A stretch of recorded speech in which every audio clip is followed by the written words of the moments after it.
جبلہ ابن اہم ہرقل کی طرف سے بنو غسان کا آخری گورنر تھا۔ جب اسلامی فتوحات بڑھتی گئیں اور رومی خطے میں مسلمانوں کو پے در پے کامیابیاں حاصل ہوئیں تو شام میں رہنے والوں نے بھی اسلام قبول کرنے کا اعلان کر دیا۔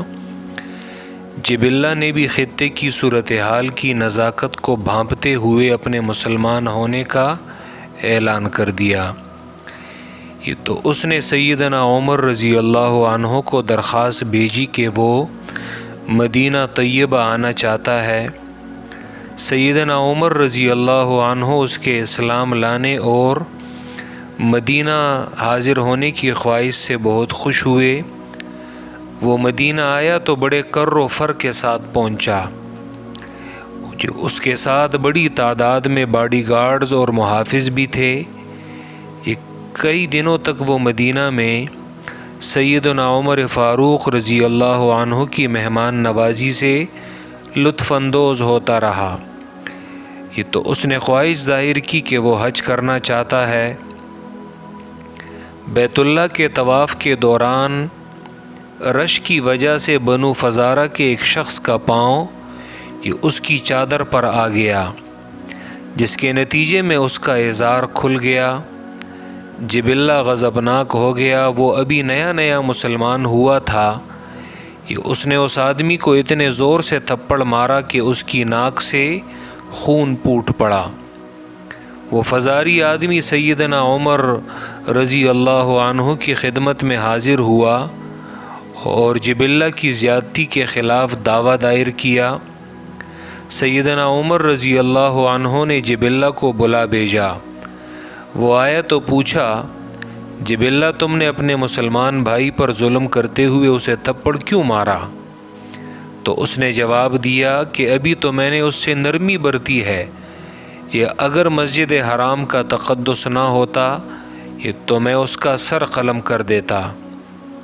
سیدنا عمر رضی اللہ عنہ نے فرمایا کہ تم نے اپنے جرم کا خود اقرار کر لیا ہے، کہ اب یا تو اس فزاری کو راضی کرو کہ وہ تمہیں معاف کر دے، یا قصاص دینے کے لیے تیار ہو جاؤ۔ یہ سن کر جبلہ کی حیرانگی کی حد نہ رہی، تو اس نے کہا، یہ کیسے ممکن ہے کہ میں ایک بادشاہ ہوتے ہوئے ایک معمولی آدمی کو قصاص دوں؟ سیدنا عمر رضی اللہ عنہ نے فرمایا کہ اسلام میں سب انسان برابر ہیں۔ وہ کہنے لگا، امیر المومنین، میرا خیال تھا کہ میں اسلام لا کر اپنی جاہلانہ زندگی سے زیادہ باعزت مرتبہ حاصل کر لوں گا۔ یہ سن کر سیدنا عمر رضی اللہ عنہ نے فرمایا کہ اسلام صرف تم جیسے بادشاہوں کو ہی عزت نہیں دیتا، بلکہ اس غریب فزاری کو بھی اسلام نے ویسی ہی عزت عطا کی ہے کہ وہ تم جیسے بادشاہ کے خلاف دعویٰ دائر کر رہا ہے۔ کہ اگر تم اس آدمی کو راضی نہ کر سکے تو پھر تمہیں قصاص کے لیے تیار رہنا چاہیے۔ یہ سن کر جبلہ نے کہا کہ پھر تو میں عیسائی بن جاؤں گا۔ سیدنا عمر رضی اللہ عنہ نے فرمایا، اگر تم مسلمان ہونے کے بعد اس دین کو چھوڑو گے تو مرتد قرار پاؤ گے، اور ہمارے دین میں مرتد کی سزا قتل ہے۔ یہ سن کر جبلہ نے سیدنا عمر رضی اللہ عنہ سے اس بارے میں غور و فکر کے لیے کچھ مہلت طلب کی۔ سیدنا عمر نے فرمایا، ٹھیک ہے، تم اچھی طرح سوچ لو۔ جبلہ اپنے گھر پہنچا۔ رات کے اندھیرے میں اپنے ساتھیوں سمیت فرار ہو کر روم کے دارالخلافہ پہنچ گیا اور اس نے دوبارہ عیسائی مذہب اختیار کر لیا۔ سیدنا عمر رضی اللہ عنہ کو اس کے مرتد ہونے کی اطلاع ملی تو فرمایا کہ اللہ کا قانون جبلہ جیسے لوگوں کے لیے نہیں چھوڑا جا سکتا۔